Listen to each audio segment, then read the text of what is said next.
시청자 여러분 안녕하십니까? 비주포커스 진행을 맡고 있는 윤진섭입니다. 정부 올해 물가 작년보다 낮은 2.6%로 예상하고 있습니다. 그러나 설을 앞둔 체감 물가는 정부 예상 숫자와는 거리가 멉니다. 사과 하나, 배 하나 놓으려면 6,000원이라고 합니다. 설 선물은 고사하고 차례상에 올리기도 부담스럽다는 뒷말 무성합니다.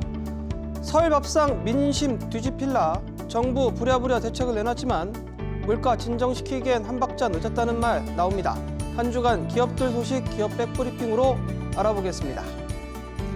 애경 SK케미칼 가습기 살균제 허위 표시 사고 발생 13년 만에 유죄 결정 났죠. 이 가습기 SK케미칼이 만들고 애경이 판 것입니다. 무려 5천여 명이 피해자에 1,200여 명이 숨졌습니다. 1심은 무죄를 선고했지만 2심 재판부는 달랐습니다. 회사들이 서울대 연구 결과를 받기도 전에 제품부터 팔았고 추가 실험이 필요하다는 서울대 통보를 무시했다고 봤습니다. 또 안정성 검사도 없이 전 국민을 상대로 독성 실험을 한 셈이라며 두 회사를 질타했습니다. 나아가 이 성분과 폐질환 인과관계가 입증된다며 1심 재판부에 인과관계가 없다는 판결도 뒤집었습니다. 사망자 속출하고 회복목탈 피해 났는데 재판부 금고 4년형 선고했습니다. 피해자들 사이엔 반쪽짜리 선고라는 말도 나옵니다. 회사 측은 판결을 겸허히 수용한다고 밝혔지만 애경 전 대표 대법원에 항소하겠다고 밝혀 최종 결과가 어떻게 나올지 주목됩니다. 롯데케미칼 연초부터 꼬이고 있습니다. 롯데케미칼 신전부터 메가키로 했던 파키스탄 자회사 못 팔게 됐다고 밝혔습니다. 1년 전만 해도 10배 남긴 장사, 신동빈 회장이 신의 한 수 칭송받았는데 그야말로 일장춘몽이 됐습니다. 롯데케미칼 2009년에 파키스탄 화학회사 147억 원에 인수했죠. 이 회사 매년 200억 원 웃도는 배당 수익에 300억 원대 수익 내는 알짜 회사로 거듭났습니다. 누구나 군침은 흘렸고 매입 가격보다 10배가 넘는 가격에 팔았다고 하니 심지어 배 아파하는 회사가 적지 않았습니다. 그런데 이런 상황에서 더 상황을 어렵게 만드는 것은 롯데케미칼 자금 사정입니다. 롯데케미칼 자회사인 롯데건설에 롯데정밀화학에 뭉친 돈 빌려주고 있습니다. 내심 믿었던 구석인 파키스탄 자회사 매각인데 이게 백지화되면서 국간 사정이 나빠졌다는 후문입니다. 현금 부자로 명성이 자자했던 롯데케미칼 급한 불 어떻게 끌지 주목됩니다. 카카오 모빌리티 직원들 휴대전화 조사했다가 여론 문매 맞고 있죠. 유럽 최대 택시 호출 플랫폼인 프리나우 인수 무산설과 관련해서인데요. 관련 정보가 외부로 유출됐다고 보고 경위 파악 차원에서 일부 직원들 동의받아 디지털 포렌식 조사 나선 겁니다. 당장 노조 휴대폰 뒤져 엑스맨 찾는 거 아니냐. 카카오는 준법 신뢰위원회 만들어 내부 고발하라고 하는데 이런 분위기라면 누가 하겠냐라며 반발하고 있죠. 그런데 또 다른 한쪽에선 회사의 기밀 비즈니스 전략이 그것도 회사 직원이 유출했는데 가만히 있는 게 회사냐라는 지적도 나옵니다. 삼성전자가 기술 정보 유출 직원에 대해 엄한 잣대를 들이대는 것은 용인하면서 유독 카카오만 색안경 끼고 보는 게 납득할 수 없다는 볼멘 소리도 있습니다. 이래저래 카카오 순탄치 않은 요즘입니다. 이 시간에는 산업, 제약, 금융 관련 소식을 취재기자와 이야기 나눠보겠습니다.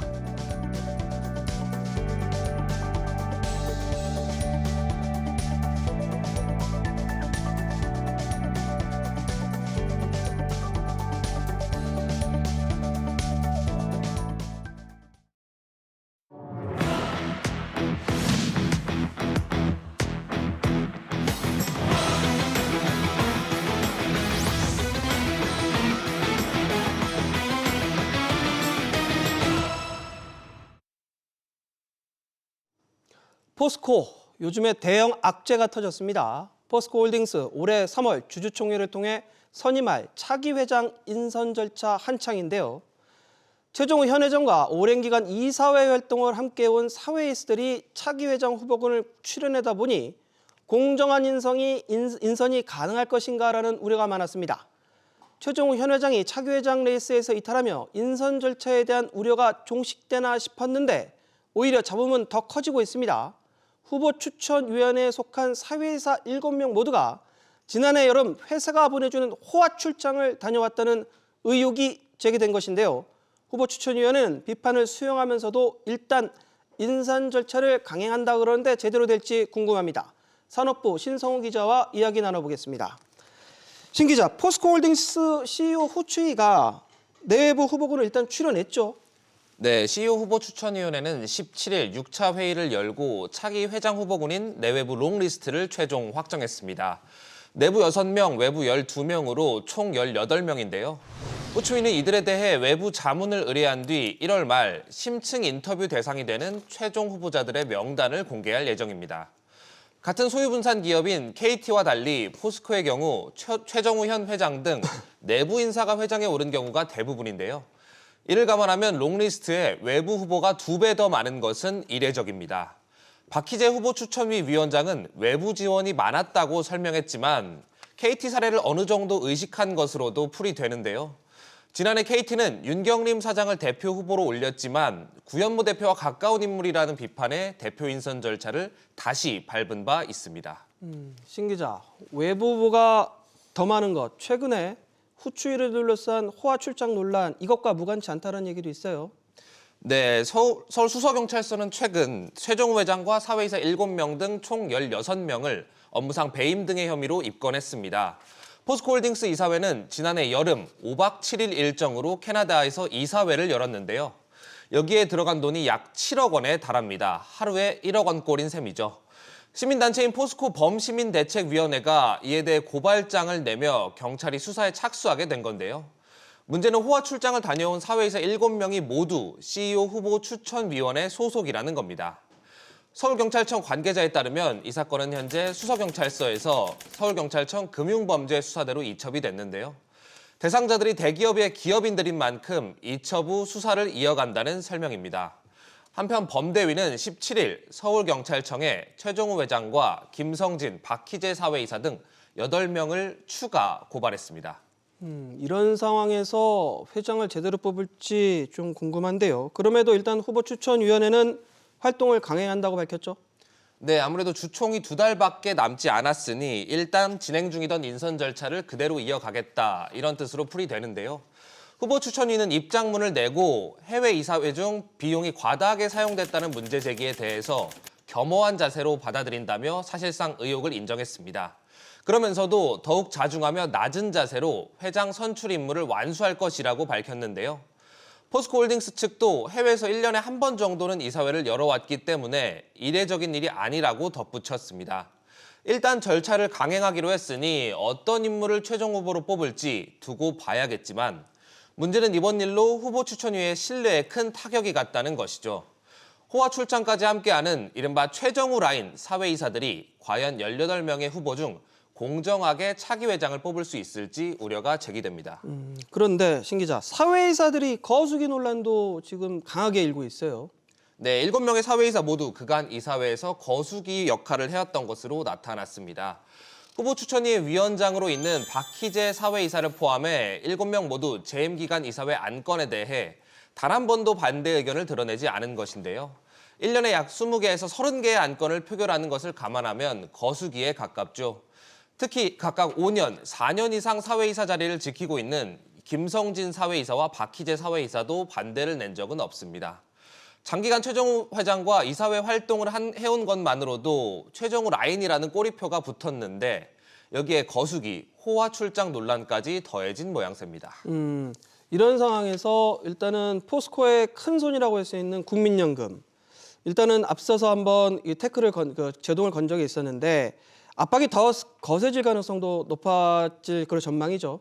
네, 앞서 김태현 국민연금 이사장은 내 외부인 차별 없이 공평한 기회가 부여돼야 한다며 공정하고 투명한 기준, 절차에 따라 선임이 이뤄져야 한다고 지적한 바 있는데요. 공정성 문제가 불거진 지금 상황에서 국민연금 측이 회장 인선을 두고 태클을 걸 가능성도 있습니다. 국민연금은 지난해 KT 회장 선임 때도 개입해 구현모 전 대표를 낙마시킨 바 있습니다. 이렇게 되면 내부 후보보다는 외부 후보에 자연스레 관심이 쏠리는데요. 현재 외부 후보에는 권영수 전 LG에너지솔루션 부회장과 최준경 전 지식경제부 장관 등이 포함된 것으로 알려졌습니다.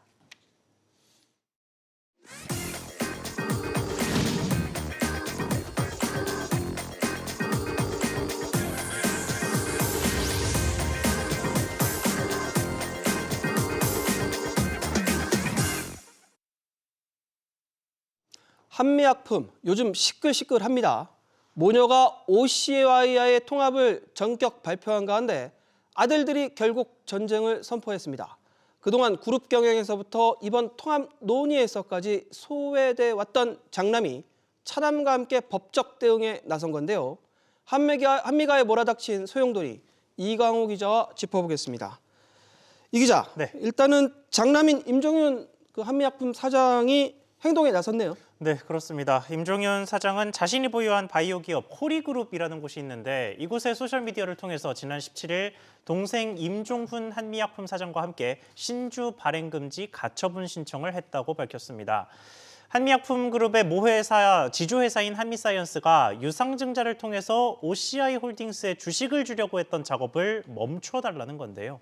법원이 만약에 이 가처분 신청을 인용하면 그룹의 통합 작업도 멈추게 됩니다. 결국에는 가처분 인용 여부가 이제 관심사인데 예. 이걸 받아줄지 말할지 이거의 쟁점은 뭔가요? 네, 유상증자의 목적이 뭐였냐 이 부분이 중요한데요. 한미사이언스는 앞서 유상증자의 목적으로 재무구조 개선과 경영상의 협력 관계를 구축하기 위한 것이다 이렇게 설명을 했습니다. 그 말 그대로라면 규정상의 문제가 없을 텐데 임종윤 사장 측에서는 이게 경영권 매각이라고 보고 있는 겁니다. 임 사장 측의 주장이 받아들여진다면 가처분 신청도 인용될 가능성이 높습니다. 앞서 이뤄진 OCI와 한미약품그룹의 합병 방식을 보면요. OCI그룹의 지주사인 OCI홀딩스가 한미그룹 지주사인 한미사이언스의 최대 주주로 올라서면서 통합 지주사가 됩니다. 여기까지만 보면 임 사장의 주장대로 한미사이언스가 매각되는 것 같지만 이 통합 지주사의 최대 주주가 임주현 한미사이언스 사장이 된다는 점에서 얘기가 달라집니다. 임주현 사장이 8.6%, 또 엄마인 송영숙 한미약품그룹 회장이 1.7%로 통합을 주도한 두 모녀가 10% 넘는 지분을 갖게 되는 구조입니다. 그래서 소유 구조만 본다 그러면은 동등한 통합이라는 해석이 나왔던 건데, 예. 근데 이번 통합을 경영권 매각이라고 보는 어떤 그 근거는 뭡니까? 네, 통합되는 지주사를 실질적으로 지배하는 게 누구냐 하는 부분에서 이제 다른 견해가 나오는 건데요. 앞서 말씀드린 것처럼 임주현 사장이 개인 자격으로 최대 주주에 오르는 것은 맞습니다만 송영숙 회장과 합쳐도 지분율이 10.4%입니다. 반대로 OCI 측은 최대 주주와 특수관계인을 합친 지분율이 25.7%에 달해서 한미 측 지분을 압도할 수 있습니다. 가처분 신청과 같은 법적인 부분 이전부터도 실질적인 통합그룹의 의결권에서는 OCI가 한미보다 앞선다는 얘기인데 이 부분은 전문가 이야기 들어보시죠.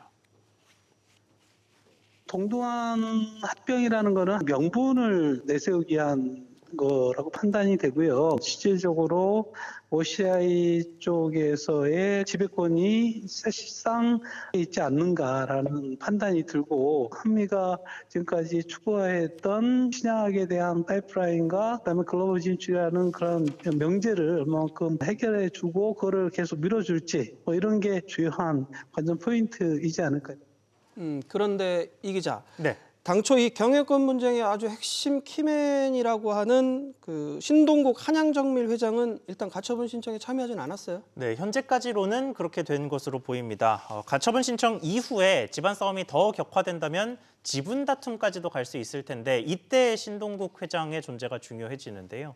현재 한미사이언스의 지분 구조를 보면 모녀가 합쳐서 22%, 장차남이 합쳐서 21% 정도 보유를 하고 있습니다. 여기서 작고한 아버지 임성기 창업주와 돈독했던 신동국 한양정밀 회장의 지분을 장차남이 확보하게 된다면 단숨에 판세를 뒤집을 수도 있습니다. 이런 가운데 한미가 최근 다른 사모펀드와 공동 경영을 하겠다고 했었잖아요. 이건 네. 어떻게 되는 겁니까? 네, 라데팡스 파트너스라는 사모펀드죠. 이곳이 지난해 백기사로 등장했고 최근 몇 년 동안 한미그룹의 경영 자문을 하고 있다라고 밝혔는데요. 다만 자금 사정으로 한미와 지분 관계를 맺지는 못했습니다. 라데팡스는 한미그룹의 선진 지배구조 완성을 위해서 이번 통합을 주도했다고도 밝혔는데 이게 법정 다툼에 돌입한 만큼 자문 계약마저 지속될지 불확실해진 셈입니다. 여하튼 지금 한미가 통합하는 어떤 결정적인 모멘텀이 된 것이 바로 상속세 때문인데 지금 상속세 관련 현황은 좀 어떻게 되어 있습니까? 네, 한미약품 일가를 참 오랫동안 괴롭혔던 문제였죠. 오너 일가가 내야 할 상속세 총액을 보면 약 5,400억 원에 달하는 것으로 추정이 됩니다. 그동안 상속세를 내려고 정말 동원 가능한 갖가지 수단이 활용됐는데요. 우선 지금 표에서 보시는 것처럼 송 회장과 3남매가 받은 주식담보대출만 총 4,400억 원이 넘고요. 여기에 사모펀드에게 되사는 조건으로 주식을 팔기도 했고 또 다른 특수관계인에게 주식을 빌리기도 했습니다. 그럼에도 2천억 원가량의 상속세가 아직 해결이 안 된 것으로 추정되고 고금리 상황에서 과거 받았던 주식담보대출의 만기가 다가오는 점도 부담입니다. 당장 송 회장의 단일 대출로 가장 큰 800억 원대 대출의 만기가 오는 3월 2일입니다. 여하튼 좀 정리를 좀 해보면 예. 통합의 전체적인 그림을 보면 두 그룹이 각자 얻는 게 뭔지가 이제 궁금한데 어떻게 볼 수 있을까요? 네, OCI 쪽에서는 신사업을 얻을 수 있게 되고 한미약품 쪽에서는 연구개발에 쓸 현금을 얻게 된다는 점에서 양쪽의 이득이 있습니다. 당장 이번 한미사이언스의 유상증자를 통해서도 OCI 자금 2,400억 원이 투입될 계획이었습니다. 한미약품 같은 경우는 워낙 이제 자금이 많이 필요한 신약 개발을 하고 있는 회사니까 OCI는 이제 분기에 수천억을 벌어들이는 회사거든요. 그래서 자금 측면에서 도움이 될 수 있을 거다. OCI 입장에서도 남는 장사인데요. 제약바이오라는 신사업으로 영역을 넓힐 기회를 크게 부담스럽지 않은 투자로 얻는 셈입니다. OCI가 이번 계약에서 현금으로 부담할 액수가 총 5,200억 원가량인데 OCI 홀딩스 한 해 영업이익의 절반 수준에 불과합니다. 다만 증권가의 평가를 종합하면 두 회사의 통합이 실제로 사업적인 시너지를 낼 수 있을지는 미지수입니다.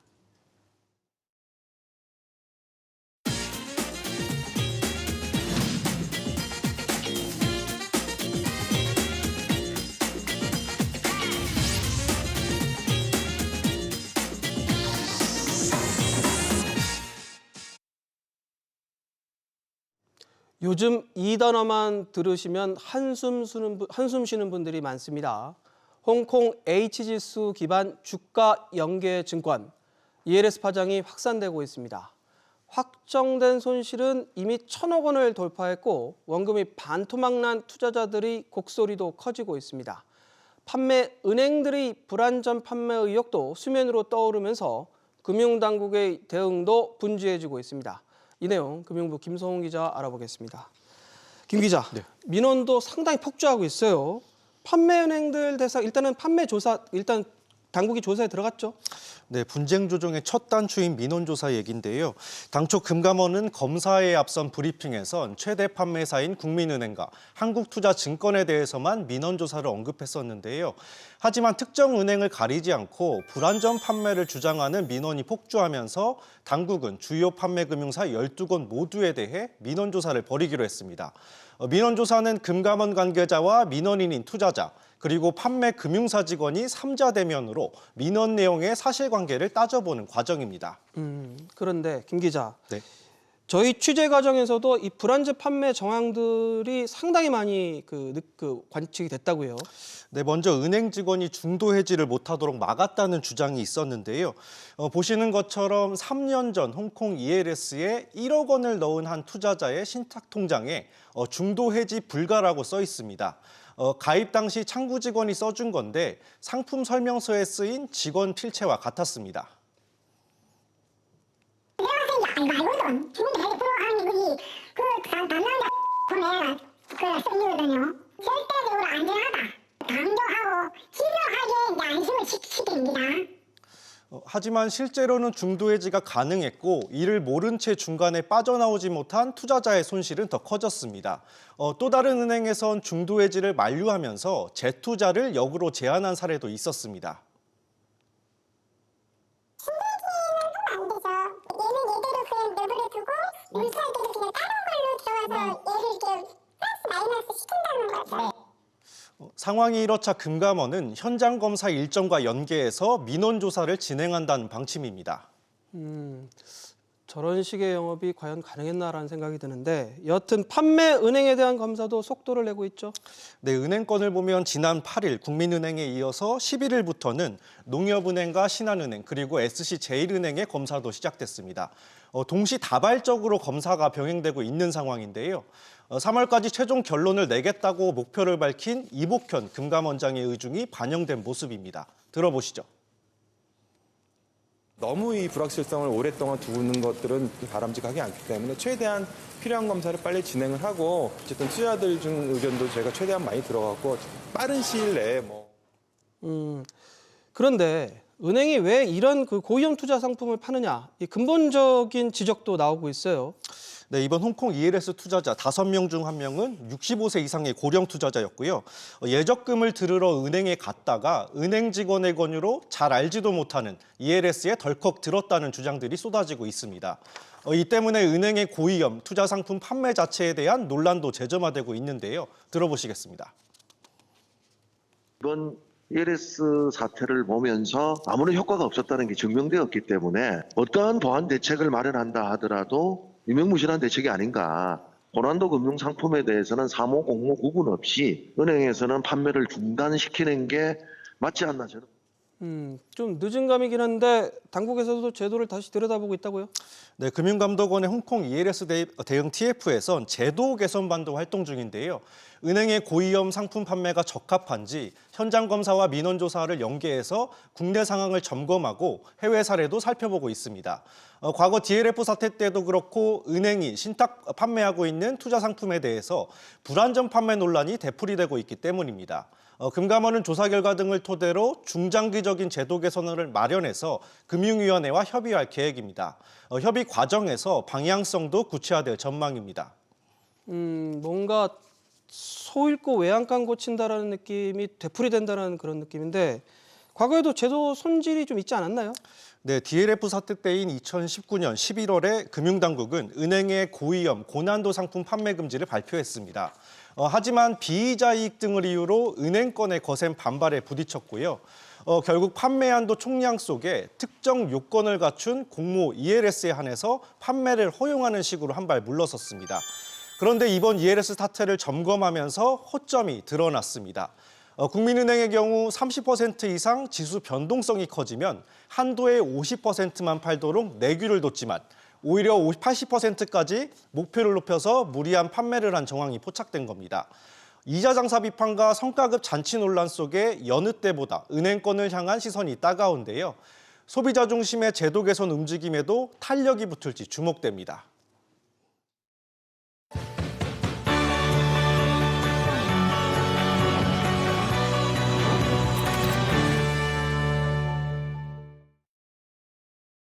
CEO들의 일거수일투족을 살펴보는 CEO 업앤다운 시간입니다.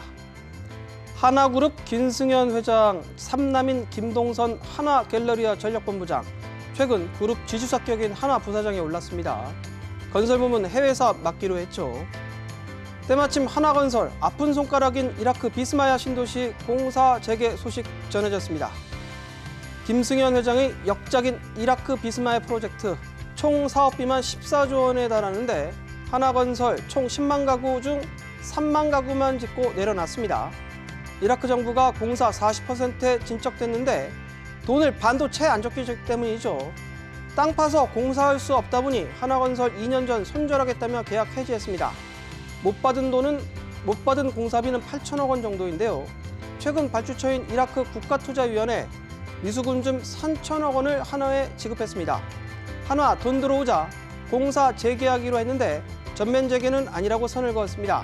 돈 조금 들어왔다고 공사 다시 재개했다가 또 돈 못 받을 수 있기 때문입니다. 이 위기에 손해보면 공사하는 것 곧 바로 회사 위기로 이어집니다. 아버지의 역작을 김동선 부사장이 실리 챙기면서 공사를 마무리할지 주목됩니다. 홍원식 남양유업 회장 60년 오너 경영에 마침표를 찍게 됐습니다. 홍 회장이 경영권 잃은 것은 2021년 불가리 사태가 결정적입니다. 코로나에 효과 있다고 발표했다가 비난 쏟아지자 사태 수습을 위해 회사를 매각키로 했는데 또 말을 바꿨죠. 결국 소송 끝에 경영권 내놓게 됐죠. 도화선은 불가리스 사태였지만 독단적 오너 경영이 이 같은 상황을 낳았다는 분석도 무게가 실립니다. 매각, 계약, 해지 과정에서 이사회나 직원의 목소리는 없었습니다. 누구 하나 오너 판단에 견제하거나 조언한 사람도 없었습니다. 여론에서도 오너가는 불리했습니다. 회사 돈 유용 의혹으로 보직 해임된 장남이 몰래 복직하는 등 오너가 도덕적 해이 논란이 불거지면서 여론도 싸늘했습니다. 결국 악수에 악수를 거듭하면서 홍원식 회장 일가는 신뢰와 명예를 동시에 잃고 60년 오너 경영권을 한순간에 잃게 된 것입니다. 저희가 준비한 소식은 여기까지입니다. 비즈포커스는 다음 주 목요일 오전 10시 40분에 다시 찾아뵙겠습니다.